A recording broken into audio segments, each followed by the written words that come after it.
Hello everyone. 25ನೇ ಪ್ರಶ್ನೆಯನ್ನ ಗಮನಿಸಿ.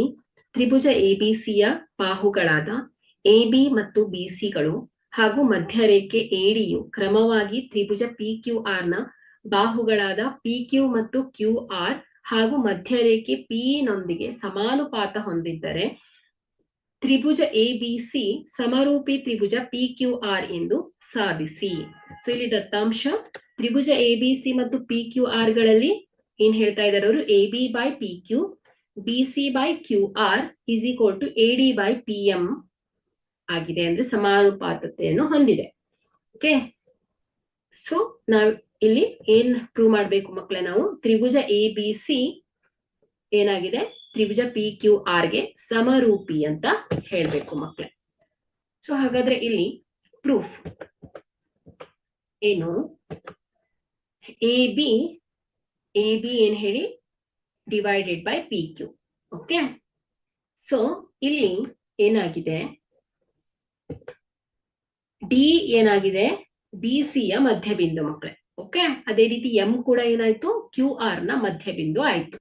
So ಹಾಗಾಗಿ ಇಲ್ಲಿ ಬಿ ಸಿ ಈಕ್ವಲ್ ಟು ಏನ್ ಹೇಳಿ 2 ಟೈಮ್ಸ್ ಆಫ್ ಬಿ ಡಿ ಅಂತ ಬರಿಬಹುದು. ಓಕೆ, ಮಧ್ಯಬಿಂದು ಆಗಿರೋದ್ರಿಂದ ಬಿ ಡಿ ಎಷ್ಟಿರತ್ತೋ ಡಿ ಸಿನೂ ಅಷ್ಟೇ ಇರತ್ತೆ.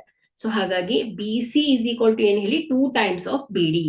ಅದೇ ರೀತಿ Q M is equal to ಏನ್ ಹೇಳಿ 2 ಟೈಮ್ಸ್ ಆಫ್ ಕ್ಯೂ ಎಂ ಆಗತ್ತೆ, is equal to A D divided by P M. So ದತ್ತಾಂಶದ ಪ್ರಕಾರ, ಸೊ ಈಗ ಇಲ್ಲಿ 2 ಕ್ಯಾನ್ಸಲ್ ಆದ್ರೆ A B divided by P Q is equal to B D divided by Q M is equal to A D divided by P M ಆಯ್ತು.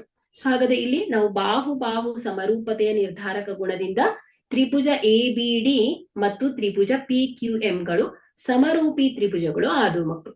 So ಇವುಗಳು ಸಮರೂಪಿ ತ್ರಿಭುಜಗಳಾದ್ರೆ so ಅನುರೂಪ ಕೋನಗಳು ಅಂದ್ರೆ ಕೋನ ಬಿ ಈಕ್ವಲ್ ಟು ಏನಾಗತ್ತೆ ಹೇಳಿ, ಕೋನ ಕ್ಯೂ ಗೆ ಸಮನಾಗತ್ತೆ, ಯಾಕಂದ್ರೆ ಸಮರೂಪ ತ್ರಿಭುಜಗಳ ಅನುರೂಪ ಕೋನಗಳು.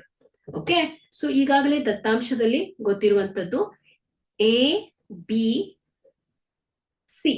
ಸೊ ಅಂದ್ರೆ ಕೋನ ಬಿ ಇಸ್ ಈಕ್ವಲ್ ಟು ಏನ್ ಹೇಳಿ, ಕೋನ ಕ್ಯೂ ಗೆ ಸಮ ಅಂತ.